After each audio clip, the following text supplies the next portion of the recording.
Good morning, Husker Maniacs. Ethan Vice with another edition of 4 Hours to Lincoln. Uh, Raw, unedited, and straight to the facts with everything that is Husker Athletics. We are pretty much done with winter sports. We still got gymnastics going on and rifle and bowling. No, we don't have rifle.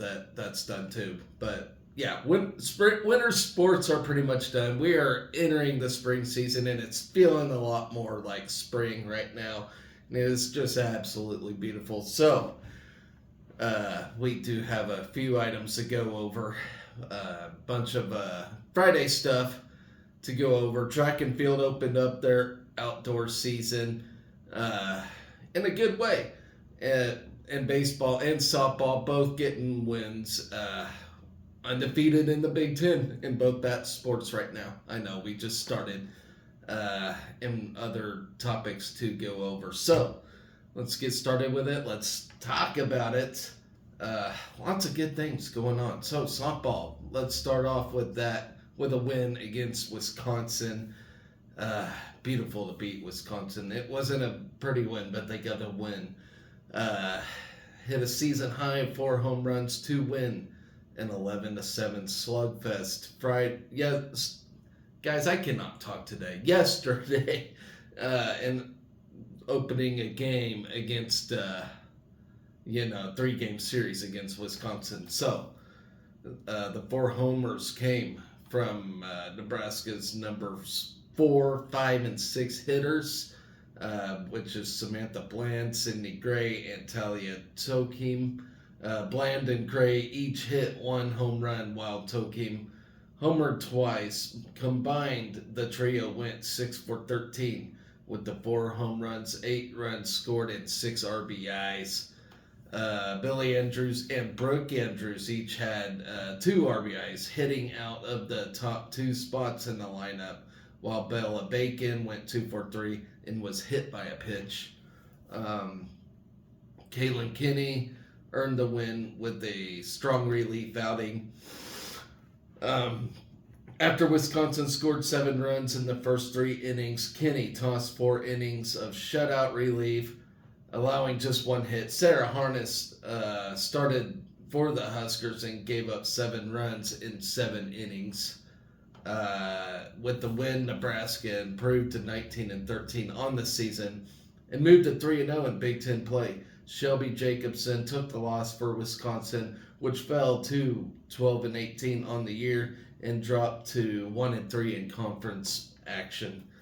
Nebraska took a 3-0 lead in the top of the second inning on Tokim's first home run. Bland drew a leadoff walk before Gray singled. Tokim then hit an 0-2 pitch over the fence and left for a 3-run home run.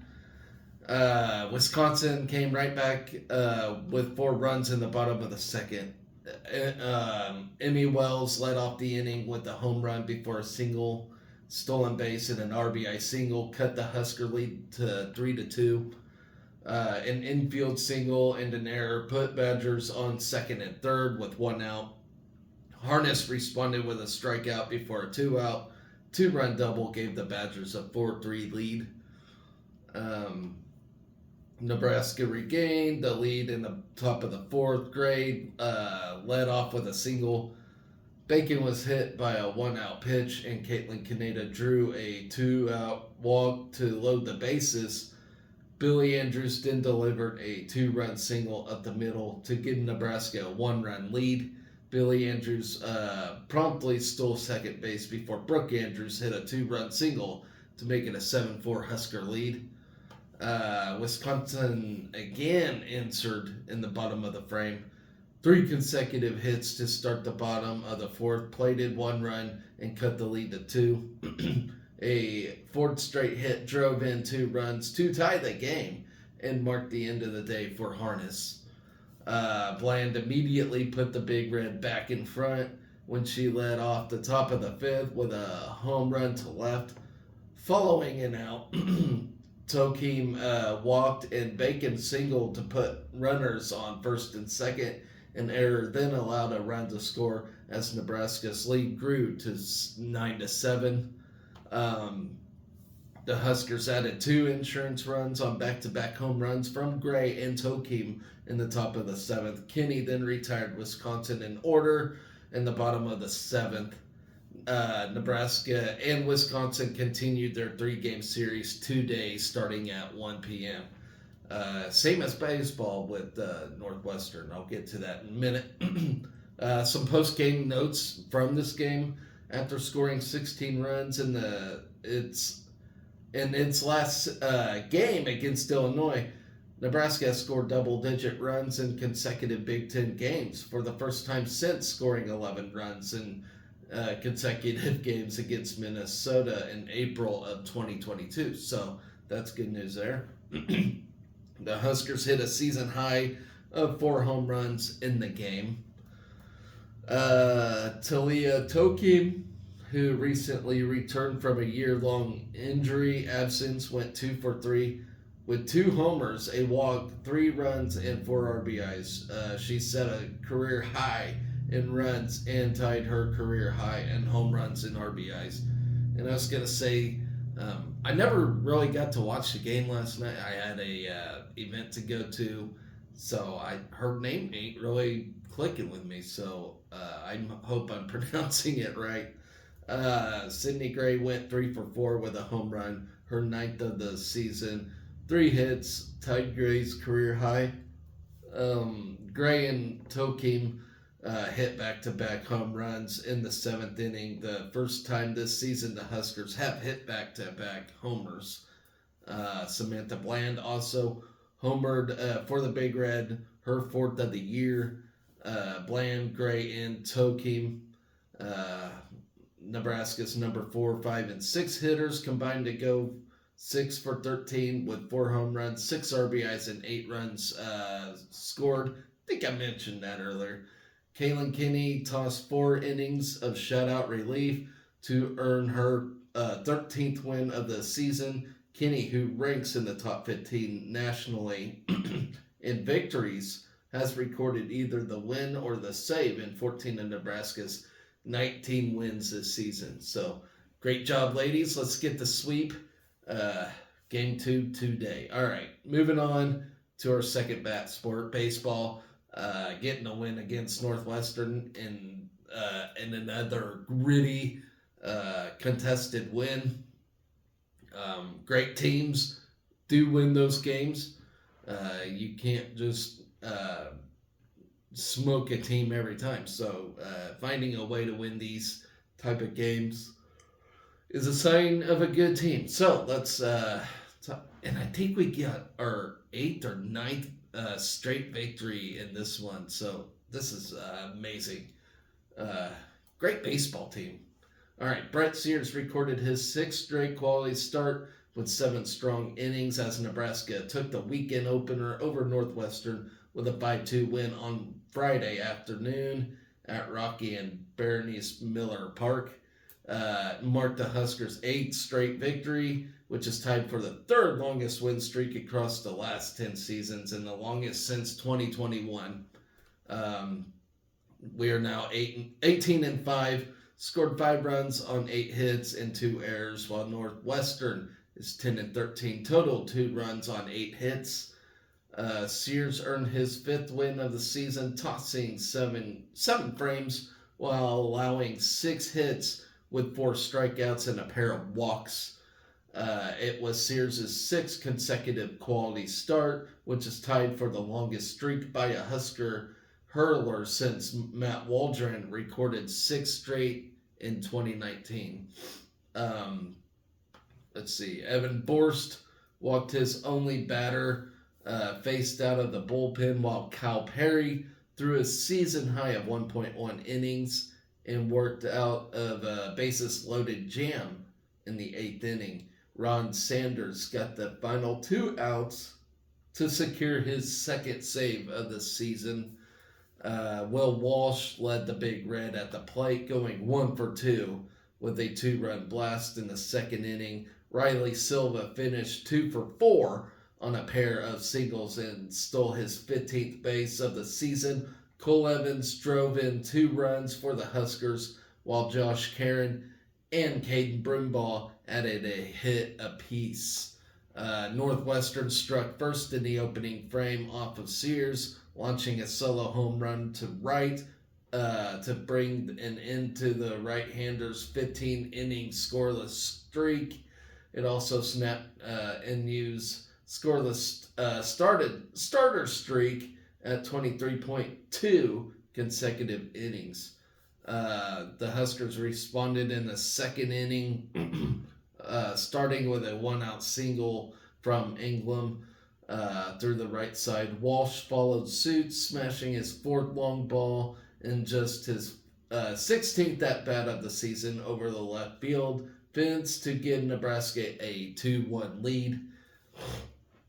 In the third inning, the Wildcats continued to apply pressure, leading off with a single and a hit by pitch. Northwestern's Bennett Markinson followed it up with an RBI single into right field to even the game at 2 after 3 frames. Both teams went quietly in the 4th before Josh Overbeek reached to begin the 5th on a hit by pitch. Overbeek stole second and moved to third after Broombaugh singled to put runners on the corners for the Big Red. A Silva ground out neutralized the Husker threat and kept the game tied.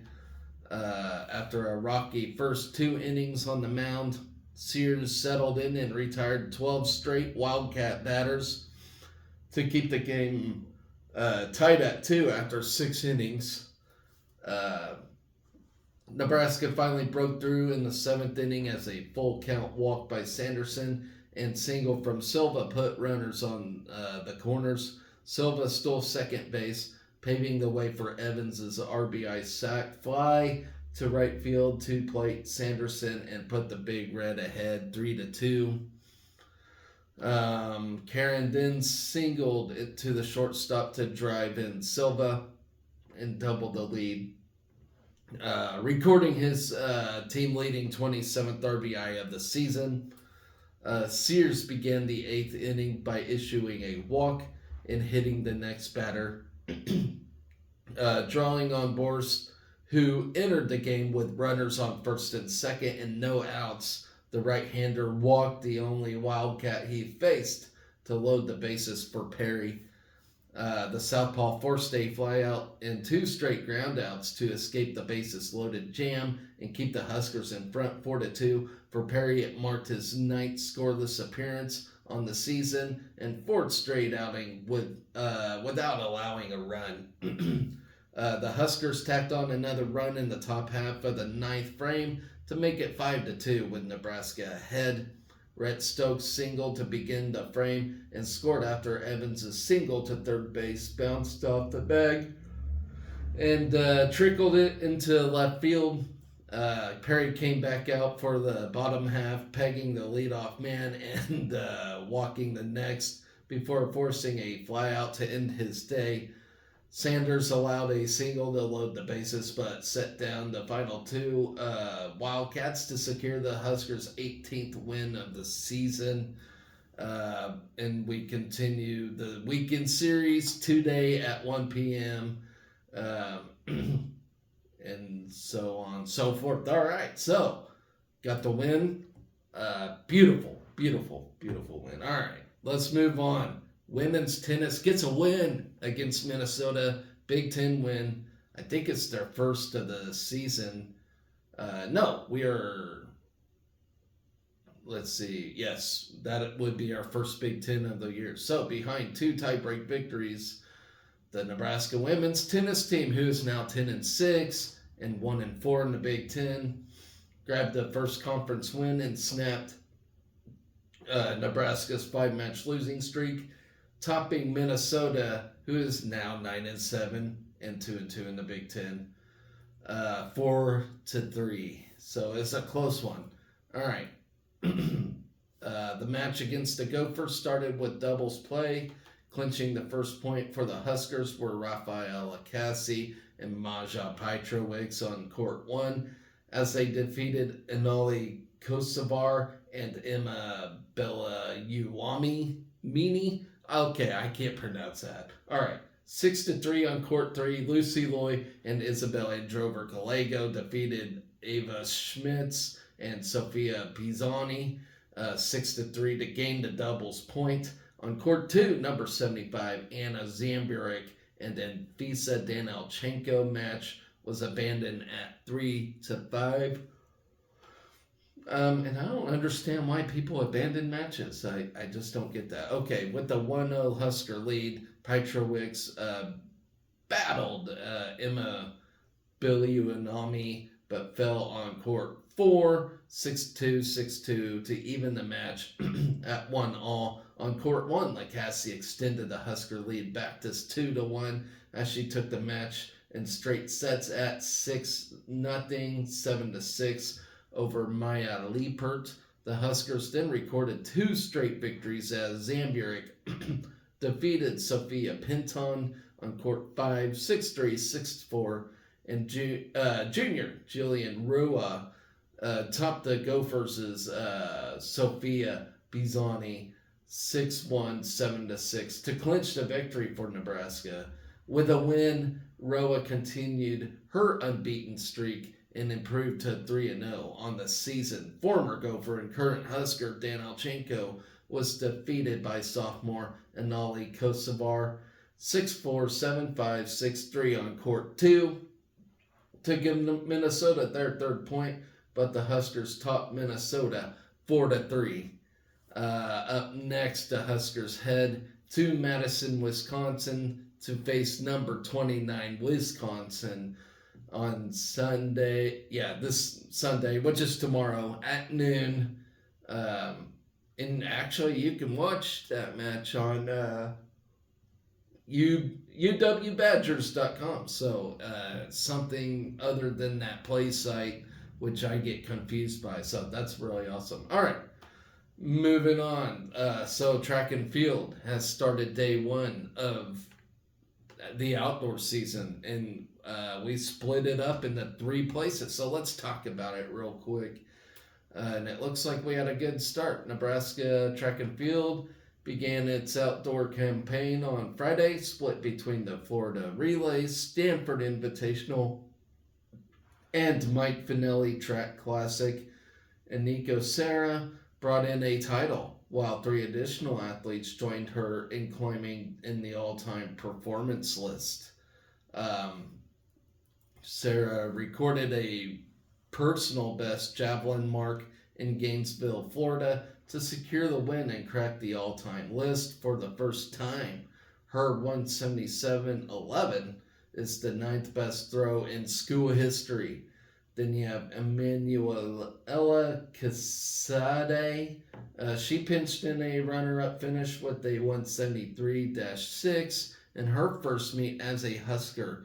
Mirta Kolizik finished 5th in the event with a distance of 170-6. Tyler Brown threw for 223-8 in the men's javelin, placing 4th. So there's a lot of new names that I'm going to have to get used to saying for these events, but good job by them.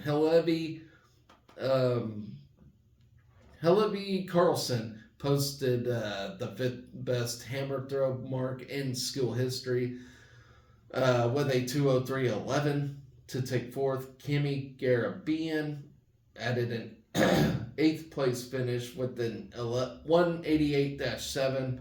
Max Herman and Seth Schnackenberg placed 8th and 9th on the men's side.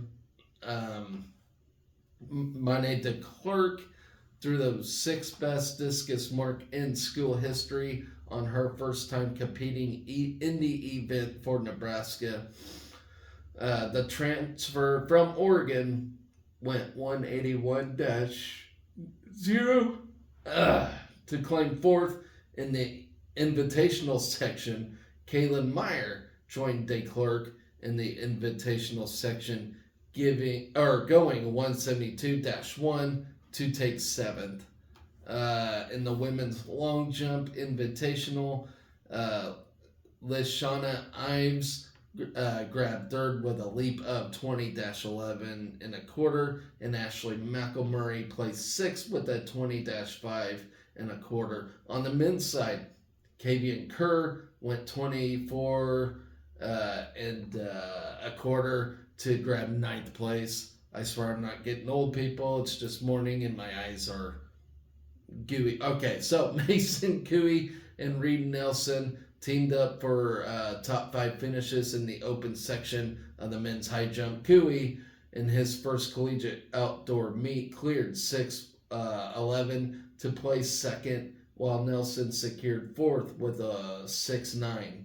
Okay, Jessica Gardner cleared 12:11 and a half in the women's pole vault to tie for sixth. Then you have Corey Berg and Joseph Clifford posted top 15 400-meter hurdle finishes, with Berg running a 52:41 to take 13th, and Clifford running a personal best of 52:48 to take 14th. In the women's 400-meter hurdles, Abrielle Artley and Carly Moore provided back-to-back finishes, taking 26th and 27th. Ariana Walker was Nebraska's top finisher in the women's 200-meter, clocking a 24:61 to place 37th. The Husker women, Artley, A. Walker, Johanna Ives, and Megan Walker qualified for tomorrow's 400-meter relay final with a time of 3:42.93. At the Stanford Invitational, Berlin Schultz ran a 4:19.94 in the 1500 meter to enter the outdoor all-time list. At number 8, the freshman from Lincoln, Nebraska, broke the school record in the mile during the indoor season. Sadio Finner clocked 9:14.90 in the 3,000-meter steeplechase, while Taya Skelton ran a 10:25 in the women's steeplechase. In the women's 5,000-meter, Bryna McQuillan led the way for Nebraska with a 16:29.43. At the Mike Finelli Classic, Holden Roos finished 7th in the 400 meter with a 50.87. Lindsey Blim led Nebraska in the women's 1,500 meter, placing 18th with a time of 4:39.61. The Huskers will pick back up at the Florida Relays tomorrow with field events at 8 a.m. So that means today at 8 a.m. And we're an hour in as I'm doing this show. So sometimes I just get to reading, folks, and don't really think about it. So yes, we will pick up at the Florida Relays at this moment. Stanford Invitational resumes at noon today, and the Mike Finelli Track Classic starts at 1:30 today. So right now, currently, we have the Florida Relays going on. So good luck to the Huskers in the track and field. I love track and field. I really do. It's such an underrated sport. All right. So that takes care of all of today's or Friday's items. We do got some bit of news surrounding other Husker sport. Well, mainly basketball. So I'm going to start off with 7 players being named to the academic All Big Ten team. Generally, I don't care about academic side of things, honestly, just because, I'm not a big academia type person myself, but since it is a school record, I'm going to talk about it. And it is a school record of 7 members of the Husker basketball team. They've earned spots on the winter academic All Big Ten team this week. So the group includes Henry Burt, Jeffrey Grace III, Sam Hoiberg, Cale Jacobson, Jamarcus Lawrence, Kesei Tamanaga, and C.J. Welcher. And that Kesei Tamanaga, how wonderful is that? The guy came here, could not speak English, and now he's on the academic All-America team. I actually find that, incredible. And if you're I don't know. I would feel like, because I would never earn myself on a academic All Americans. I could barely get a D in anything. But yeah, like, could you imagine like Kesei getting that and you don't, and you're like this white English speaking dude? Like, it's like, really? But really awesome for Kesei. I'm really impressed. Okay, so it was the second straight selection for Hoiberg, Wilcher, and Tamanaga, while Burt Grace, Jacobson, and Lawrence were the first time honorees. The seven Huskers were among the 81 men's basketball players honored by the Big Ten Conference this season. The seven Husker honorees broke the previous high of six set on two occasions, which was 2023 and 2024. 2023 and 2004. In all, 22 Huskers have earned academic All Big Ten honors in Hoiberg's 5 seasons, including 13 over the last 2 years. So that's really incredible stuff right there. So it says to be eligible for academic All Big Ten selections, students must be on a varsity team, as verified by being on the official squad list as of March 1st. For winter sports, which have been enrolled full time at the institution for a minimum of 12 months and carry a cumulative grade point average of 3.0 or higher. Um, so, yeah, that's pretty important because I don't know what your GPA has to be to actually compete, but I know in high school it had to be like 2.0 for us, which I was on I barely made that. All right. I know I'm not. I'm smart people. All right, Kesei Tamanaga to participate in the 3-point contest in the Final Four. That is awesome, folks. I don't ever recall a Husker, competing in like the Final Four activities. So this is really awesome.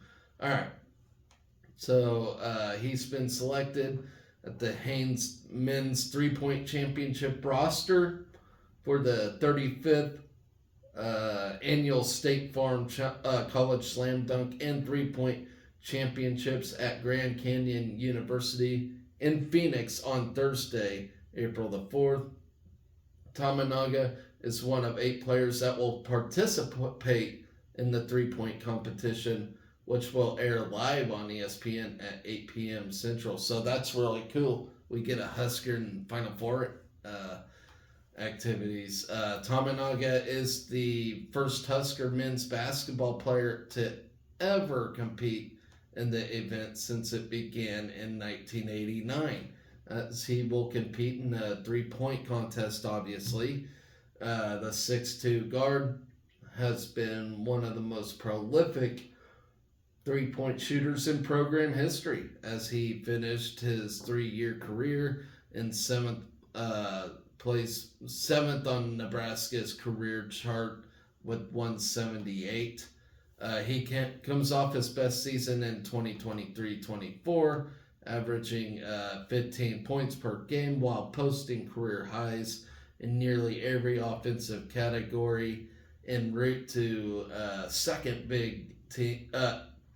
team All Big Ten honors. His 76 three-pointers ranks 8th on Nebraska's single-season chart, while he was 6th in the Big Ten in three-pointers per game. Tamanaga comes off his 8th 20-point game of the year by scoring 21 points, including 5 three-pointers in the Huskers' NCAA tournament game against Texas A&M, which was just lousy, by the way. Okay, Nebraska head coach Fred Hoiberg was a participant in the 1995 event, so that's really cool. Let's see, the State Farm College Slam Dunk and 3-point championships invites 24 of the nation's elite men and women's college basketball players to compete for a slam dunk And 3-point shooting bragging rights. The night features the Kings Hawaiian Slam Dunk Championship, the Haynes Men's 3-point Championship, the Haynes Women's 3-point Shooting Championship, and the Dave's Hot Chicken Hot Shot Challenge. The winners of the Haynes Men's and Women's 3-point Championships will then compete in the Skechers Battle of the Champions. So, did I say that right? All right. So what's really funny is, I've been watching college basketball for years.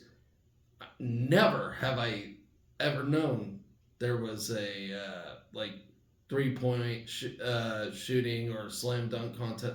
I never knew because Nebraska's never in these things. So I'm just now getting the memo here.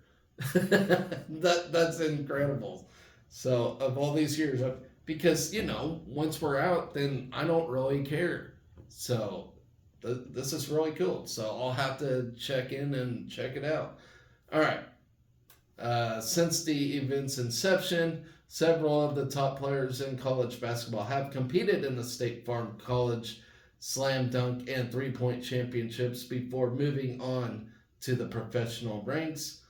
And that's including Gary Payton, Steve Nash, Jason Terry, Kyle Korver, Bobby Hurley, Michael Finley, Allen Houston, Wesley Matthews, Denzel Valentine, Yogi Ferrell, Cappy Pondexter, Katie Geralds, Christy Tolliver, Odyssey Sims, Tiffany Hayes, Tiffany Mitchell, Ariel Atkins, Jordan Hooper, Yvonne Turner, and Ryan Howard. So, some list of big names right there. So, anyways, ladies and gentlemen, today we do finish day 2 of track and field for all 3 places that we're competing in. Men's tennis will take on Wisconsin. Hopefully we get a win there. Soccer in its spring action against Arkansas. That's going to be fun. I hope that is aired on YouTube or something because I would like to check that out and see how our soccer team's going to be for the fall. Baseball taking on Northwestern, game 2, same as softball against Wisconsin. And then men's tennis will polish off the day against Illinois State. So, hey, we are dwindling down on sport because, crossover season's over. And you know what? Thank goodness, because that was getting very stressful trying to keep up with all of that. So, yes, we are finally in the spring season. I get to try out my new mower today. My yard needs a good mowing, and I cannot wait. I actually enjoy mowing. So, with that, guys, I am going to go play with my new mower. And from there, guys, be excellent to each other. Go Big Red.